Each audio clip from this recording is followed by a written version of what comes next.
Good morning. I'm Abhishek Mukhopadhyay. The headlines. Prime Minister Narendra Modi spells out blueprint to transform India into a developed nation by 2047. India and China agree to resolve remaining issues along LAC in eastern Ladakh expeditiously. 2 people killed as several houses collapse in fresh landslide at Shimla in Himachal Pradesh. G20 Digital Economy Working Group and Digital Economy Ministerial meetings to begin today in Bengaluru. G20 Film Festival to begin today in New Delhi with screening of Satyajit Ray's Panchali. Parsi New Year, Navroz being celebrated today.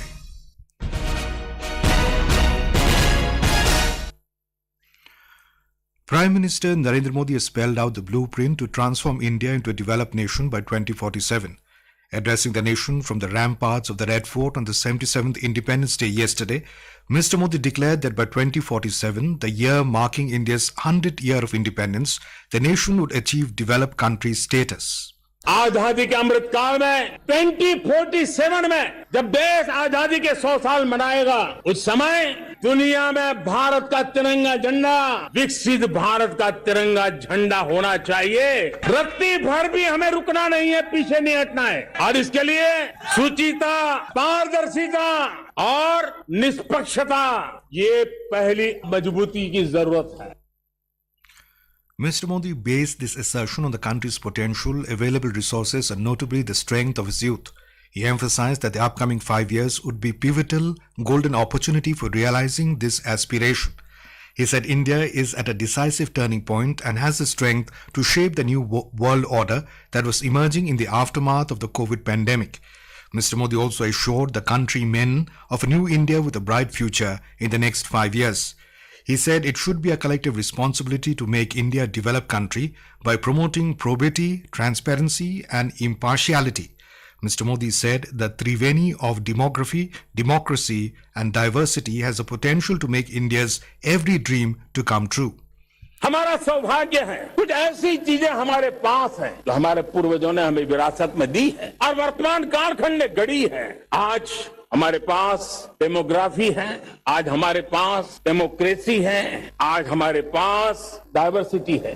Demography, democracy और diversity की ये त्रिवेणी भारत के हर सपने को साकार करने का सामर्थ्य रखती। आज पूरे विश्व में वहां देशों की उम्र ढल रही है तो भारत युवान की तरफ ऊर्जावान होकर के बढ़ रहा है।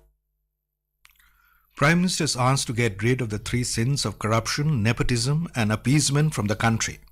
भ्रष्टाचार, परिवारवाद, तुष्टीकरण ये चुनौतियां हमारे ऐसी चीजें पनपी है जो हमारे देश के लोगों का जो आकांक्षा है उसका दमन करती है। हमारे देश के कुछ लोगों के पास जो छोटा मोटा सामर्थ्य है उसका शोषण करती है। हमारे गरीब हो, हमारे दलित हो, हमारे पिछड़े हो, हमारे पसमानदा हो, हमारे आदिवासी भाई बहन हो, हमारी माताएं बहनें हो, हमने सबने उनके हकों के लिए इन 3 बुराइयों से मुक्ति पानी है। हमें भ्रष्टाचार के खिलाफ एक नफरत का माहौल बनाना है।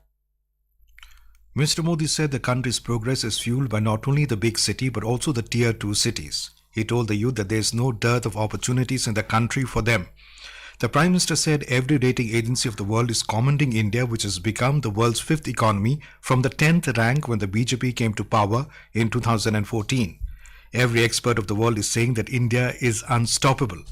The Prime Minister said government will launch Vishwakarma scheme next month with an allocation of 13 to 15,000 crore rupees to promote traditional skills.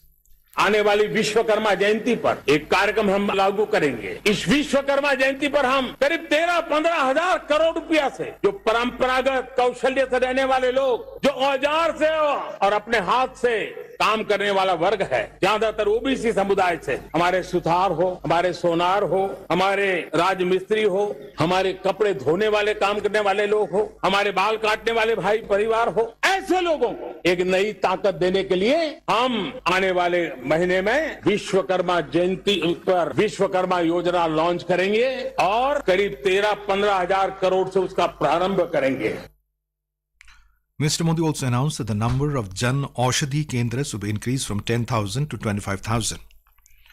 President Draupadi Murmu, Prime Minister Narendra Modi and Vice President Jagdeep Dhankar paid floral tributes to former Prime Minister Atal Bihari Vajpayee on his death anniversary today. Lok Sabha Speaker Om Birla, Union Ministers Amit Shah, Rajnath Singh, Nitin Gadkari and Anurag Singh Thakur, among others, paid their tributes at his Samadhi, Sadaiv Atal, in the national capital. Earlier in a social media post, Prime Minister Narendra Modi said he joined the 140 crore people of India in paying homage to the remarkable Atalji on his Punya Tithi. The Prime Minister added that India benefited greatly from his leadership and played a pivotal role in boosting our nation's progress and in taking it to the 21st century in a wide range of sectors. Let's listen to one of his poems. टूटे हुए सपने की सुने कौन सिसकी, अंतर को चीर व्यथा पलकों पर ठिठकी, हार नहीं मानूंगा रार नहीं ठानूंगा, काल के कपाल पर लिखता मिटाता हूँ, गीत नया गाता हूँ, गीत नया. The G20 Digital Economy Working Group and Digital Economy Ministerial meetings will begin today in Bengaluru, Karnataka. More from a correspondent.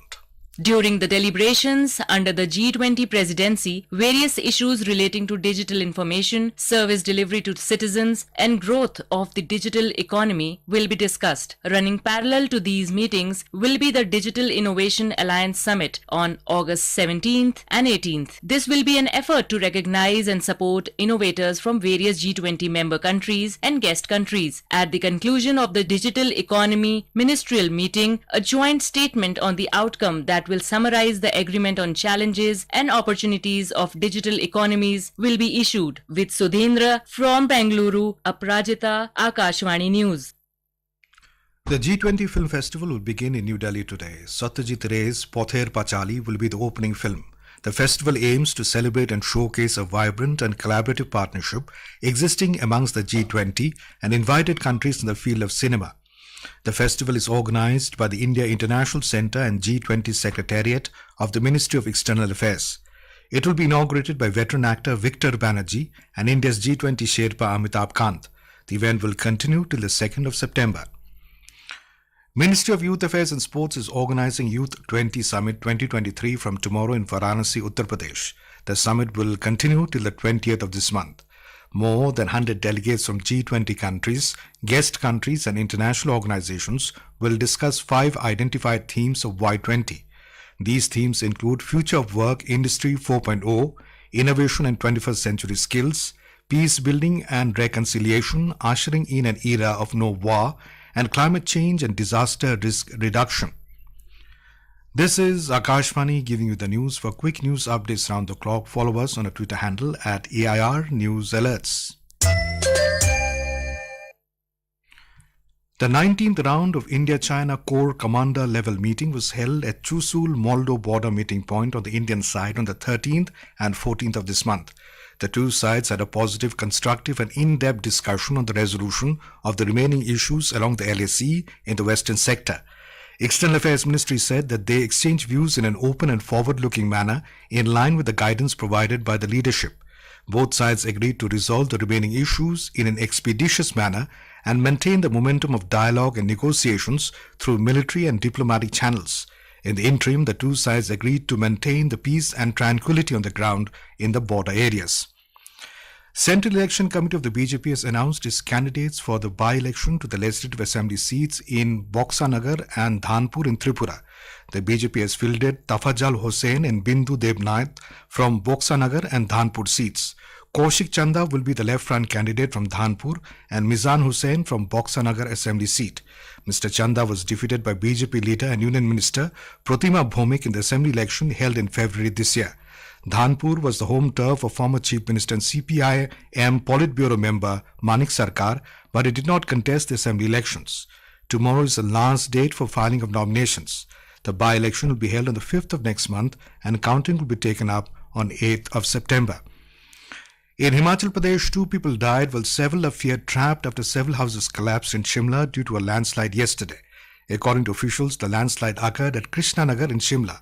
Himachal Pradesh Chief Minister Sukhvinder Singh Sukhu, who arrived at the spot, said that Shimla Municipal Corporation had evacuated several people after cracks developed in their houses.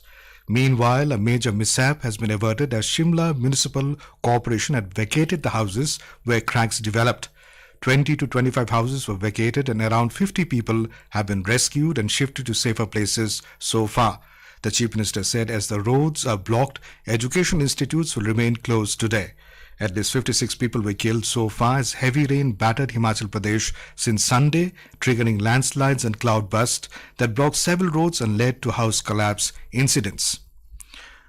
We spoke to senior scientist at IMD R.K. Janamani about the latest weather condition. Himachal Uttarakhand में तो बारिश बहुत ही कम हो रहा है last 24 hours में। जो कुछ हुआ था वो 13th नाइट में ज्यादा हुआ था, लेकिन अभी रिडक्शन बहुत चल रहा है। रेनफॉल कम है, कोई वार्निंग नहीं है, only heavy rainfall yellow colour alert है, ऑरेंज रेड का नहीं है। और बाकी जो है अभी जो मानसून का जो पोजीशन ऐसा है कि मानसून का जो मेन सिस्टम है कहलाते हैं वो फुटहिल्स में है, इसलिए मेजर पार्ट्स ऑफ इंडिया में कोई वार्निंग नहीं है। ना हमारा जो दक्षिण भारत में है गुजरात राजस्थान कहीं भी बारिश बहुत कम चल रहा है, तो अभी तो कोई वार्निंग नहीं, ओनली पूर्वोत्तर राज्य सिक्किम एरिया ये सब जगह में yellow alert. Maharashtra Chief Minister Eknath Shinde assured villagers affected by landslide in Itshalwari and Raigad district that they will be rehabilitated in 6 months. The Chief Minister also assured them that the government will provide houses and basic facilities, including electricity, water and roads. Mr. Shinde visited the shelter of villages affected by landslide in Itshalwari, in Khalapur and Raigad. Mr. Shinde said the government has identified a place to build houses and CIDCO will develop a final plan soon. Today is Navroz, or the Parsi New Year. It is the most widely celebrated festival of the Parsi community. This is seen as a harbinger of peace and prosperity. In Mumbai and suburbs, which host a considerable population of the Parsi community, the festival is celebrated with a grand lunch and dinner with the best and the finest variety of Parsi cuisine. Parsis see this festival as a great occasion to get together, eat and mingle. On this day, the Parsis visit the Agyaris or the fire temples to offer prayers. They feed the poor on this day as the new year has to start on a good note. President Draupadi Murmu has greeted the people on the occasion of Parsi New Year. In a message, President Murmu said Parsi New Year Navroz is a festival of faith, joy and enthusiasm. She said this festival gives people an opportunity to help the needy. President added that the Parsi community has significantly contributed in the development of the nation through the vision, hard work and spirit of entrepreneurship. China has stopped releasing youth unemployment figures, which has seen by some as a key indication of the country's slowdown. The country's central bank also cut the cost of borrowing on Tuesday in an attempt to help boost growth. Official figures published on Tuesday showed China's overall unemployment rate had risen to 5.3% in July. The decision is due to changes in the world's second largest economy and its society, a government spokesman said. And now for a look at today's newspapers, it's over to Anita Anand. Thank you, Abhishek. PM Narendra at the Red Fort on India's 77th Independence Day is covered prominently by the papers. Modi lays out blueprint for India as a developer country by 2047, leads Hindustan Times. Business line quoting PM Modi writes, will give an account of India's feats next August 15. Proud Hindu Rishi Sunak at Cambridge Independence Day event reports. The Indian Express writes about the British Prime Minister who met renowned Rama and Kathakar Morari Bapu at Cambridge University on the Independence Day. Financial Express quoting the Chief Justice of India D.Y. Chandrachud at Supreme Court Bar Association event writes, key challenges to remove barriers to access justice. And finally, now IoT-enabled ACs that can pay customers for switching off. And with that, it's back to you, Abhishek. Thank you, Anita. And now, before we end the bulletin, the headlines once again. Prime Minister Narendra Modi spells out blueprint to transform India into a developed nation by 2047. India and China agree to resolve remaining issues along LAC in eastern Ladakh expeditiously. 2 people killed as several houses collapse in fresh landslide at Shimla in Himachal Pradesh. G20 Digital Economy Working Group and Digital Economy Ministerial meetings to begin today in Bengaluru. G20 Film Festival to begin today in New Delhi with screening of Satyajit Ray's Panchali. And Parsi New Year Navroz being celebrated today. And for details of these stories and more, log on to our website www.newsonair.gov.in and News on AIR app. And with that, we end the morning news. Have a nice day.